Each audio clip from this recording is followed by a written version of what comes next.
السلام علیکم دوستو، میں ہوں مرشد بن آدم۔ ایک کویشچن ہے کہ ظلم کا نظام تو چل سکتا ہے لیکن ناانصافی کا نہیں چل سکتا، تو لیکن پاکستان میں کیسے چل رہا ہے؟ بلکہ دونوں چل رہے ہیں، ظلم بھی اور ناانصافی بھی۔ یہ کیسے ہو رہا ہے؟ اس پہ ایک سیکنڈ کے لیے آپ غور کریں، جب تک میں آپ کو ایک بات آتا ہوں۔ امریکہ کا جو ہے نا ایک میمو لیک ہوا ہے پاکستان کے متعلق۔ جی، پاکستان میں کس کے متعلق؟ شہباز شریف اور ہینا ربانی کھر جو ہے نا، یہ سیکٹری خارجہ شارجہ جو بھی بنایا ہوا اس کے درمیان کی گفتگو جو کہ فروری میں ہوئی تھی وہ لیک ہو گئی ہے۔ اور یعنی امریکہ کو کیسے پتہ لگا کہ ان کے درمیان کیسے بات چیت ہوئی تھی؟ وزیراعظم ہاؤس کے ذریعے بات ہوئی تھی۔ تو آپ خود ہی سمجھ لیں وہ کون ہے جو نہ صرف ریکارڈنگیں کرتا ہے، اس کو لیک کرتا ہے، بلکہ پیسے لے کر پیسوں کی خاطر، ڈالروں کی خاطر فروخت بھی کر دیتا ہے امریکہ کو۔ اس میں بات کیا ہوئی تھی یہ آپ کو پتہ وہ کون ہے؟ تو اس میں بات جو ہے وہ میں آپ کو بتا دیتا ہوں۔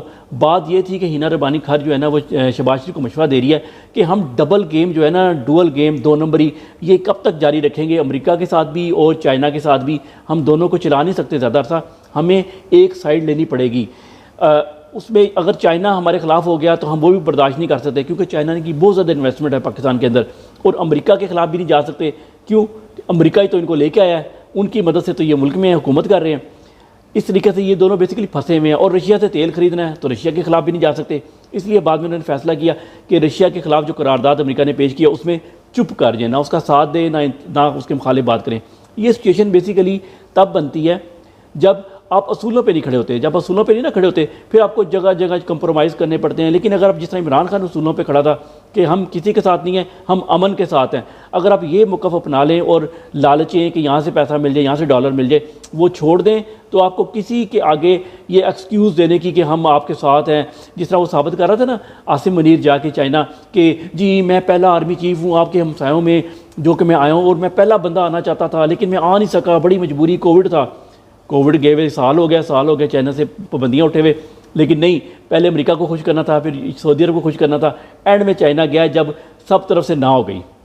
اب میں اپنے کویسچن کی طرف آتا ہوں۔ جب ظلم اور ناانصافی کا نظام ہو تو اس طرح کی وزیر اعظم کی لیک ہوتی رہے تو کوئی سوال نہیں اٹھتا۔ ہاں، جس دن آرمی چیف کی لیک ہوگی نا اس دن ضرور اس ظلم کے نظام کے اندر ایک ترتلی پیدا ہوگی۔ اچھا، یہ نظام ظلم کا اور ناانصافی کا نظام پاکستان میں پھر کیسے چل رہا ہے؟ یہ تو چلنا نہیں چاہیے ناانصافی کا نظام، ہم چلا رہے ہیں، آپ چلا رہے ہیں، ہم لوگوں کی وجہ سے چل رہا ہے۔ پہلی بات کیسے چل رہا ہے؟ ہماری چھوٹی چھوٹی خواہشیں ہیں۔ کوئی بھی ظالم بندہ ہوتا ہے نا، ہم کہتے ہیں ہمیں کیا، ٹھیک ہے؟ پولیس والے جیسے ظلم کرتے ہیں تو ناانصافی کرتے ہیں لوگوں کے ساتھ، ہم کیا کہتے ہیں؟ او جی اس کی مجبوری ہے، اس نے تنخواہ ہے، اس کے بچے پالنے ہیں۔ اگر پولیس والے نے بچے پالنے ہیں اور اس کو 40-50 ہزار روپے کی تنخواہ کی خاطر لوگوں کو جیل میں ڈالتا ہے، مارتا ہے، تشدد کرتا ہے، اغوا کرتا ہے، اس کا مطلب ہے کچے کے ڈاکو صحیح کرتے ہیں، ان کی بھی مجبوری ہیں۔ اس کا مطلب ہے دہشت گردوں سے زیادہ تو مجبور بندہ ہی کوئی نہیں ہوتا۔ ان کے گھر میں کسی بچے کو اٹھا لو، تم یہ کام کرو ورنہ نہیں مار دیں گے، اس سے بڑا مجبور کوئی نہیں ہے، اسے بھی تو پیسے چاہیے نا، اس نے بھی تو بچوں کو کھلانا ہے۔ تو اس کا مطلب ہے ہر بندے کی مجبوری ہے، جو بھی پاکستان میں ڈاکو، قاتل، دہشت گرد، سارے ان سب کی مجبوریاں سب کو معاف کر دینا چاہیے۔ ایک دوسری بات یہ ہے کہ ہم لوگ کہتے ہیں یار ہمیں کیا لگے، ہمارا کام چل رہا ہے، ہمیں بس کوئی کچھ نہ کہ گھر لگی، آگ لگی ہے محلے میں لیکن ہمارا گھر تو محفوظ ہے نا، ایک یہ سوچ ہے۔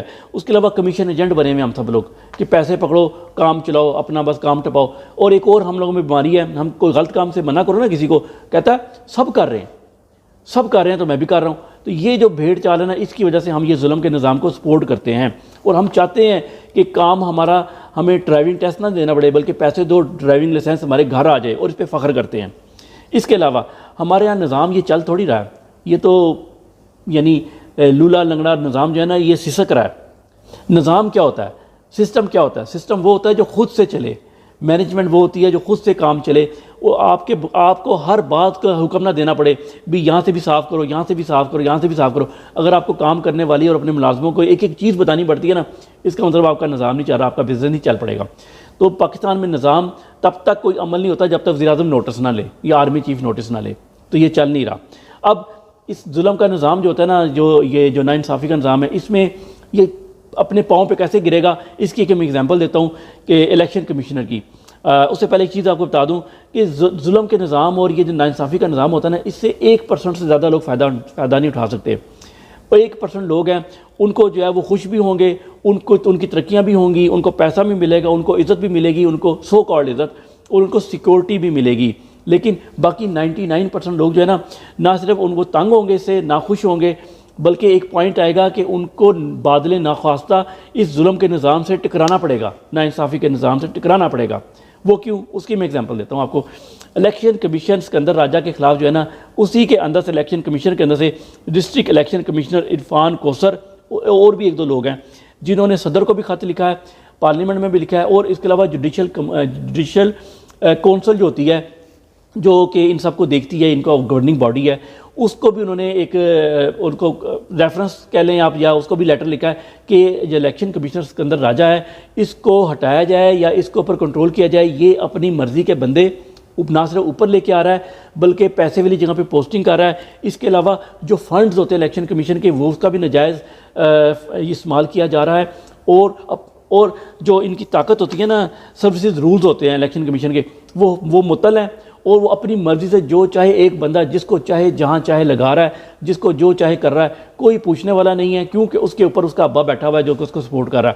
اب اسی کے اندر اسی خالی یہ ایک ادارہ ہے چھوٹا سا، اس کے اندر لوگ جو ہے نا جن کے ساتھ زیادتی ہو رہی ہے کہ نیچے سے لوگوں کو جو کہ نااہل ہیں لیکن 2 نمبر لوگ ہیں ان کو اوپر لا کے بٹھایا جا رہا ہے، وہ اندر سے خود ہی سسٹم کے خلاف کھڑے ہو جائیں گے. تو اس وجہ سے کہا جاتا ہے کہ ظلم کا نظام نہیں چلتا، وہ اگر چلایا جائے تو وہ خود ہی گرنا شروع ہو جاتا ہے. تو اس لیے جب تک تو آپ لپا پوچھی کر کے یہ ظلم کا نظام چلا سکتے ہیں، چلتا ہے، اس کے بعد یہ خود ہی اپنے سر کے اوپر گر جاتا ہے. اور انشاءاللہ الیکشن کمشنر تو بھی سٹارٹ ہوا ہے نا، یہ سارا ظلم کا نظام جو ہے نا ایک دن آئے گا سارا گر جائے گا. یہ تب گرتا ہے جب عوام اٹھ پڑتی ہے. عمران خان کہتا تھا نا، آپ عوام جو ہے نا وہ برائی کو روکتی ہے. جب آپ ایک ظالم اور ایک 2 نمبر آدمی، کرپٹ آدمی کے کو دل میں برا نہیں سمجھیں گے نا، تب تک یہی لوگ فائدہ اٹھائیں گے. جب آپ سوچ لیں گے کہ میں نے غلط کا ساتھ نہیں دینا، میں نے ظالم کا ساتھ نہیں دینا. اب اس کی مجبوری ہوئی نا اس کوثر کی، اس کو انہوں نے ترقی نہیں دی بلکہ اسے نیچے سے لا کے اس کے اوپر بندہ بٹھا دیا تو بول پڑا. یہی اگر کسی اور کو دیکھیں تب بھی بولیں. جب یہ اب معاشرہ جب اچھا ہو جاتا ہے نا تو یہ نظام خود ہی گر جاتا ہے اس طرح کا. آپ نے ایک اور چیز نوٹ کی ہوگی، جب سے عمران خان گیا ہے آپ کو جگہ جگہ ویڈیوز ملتی ہیں جس میں لوگوں پہ ظلم ہو رہا ہے، تشدد ہو رہا ہے، مارا جا رہا ہے، کیونکہ کوئی پوچھنے والا نہیں. آپ کو یاد ہے عثمان نامی ایک بندے نے ایک لڑکا لڑکی کو ہوٹل میں مارا تھا اور ان کے ایک ویڈیو بھی بنائی تھی. اس کے بعد کم سے کم اس کا ایکشن ہوا تھا، گرفتاری ہوئی تھی اور اس کو عدالت میں پیش کیا گیا تھا. ہاں، آپ کی جو ناانصافی، چونکہ پل میں انصافی نہیں ہے تو عدالتوں نے اس کو ضمانت پہ چھوڑ دیا تھا. یہ ایک علیحدہ کہانی ہے، یہی ناانصافی کا نظام ہے. لیکن اب چونکہ ناانصافی بھی ہے، ظلم بھی ہے، کوئی پوچھنے والا نہیں، کھل کے ہو رہا ہے، تو یہ چیزیں بہت زیادہ بڑھ گئی ہیں.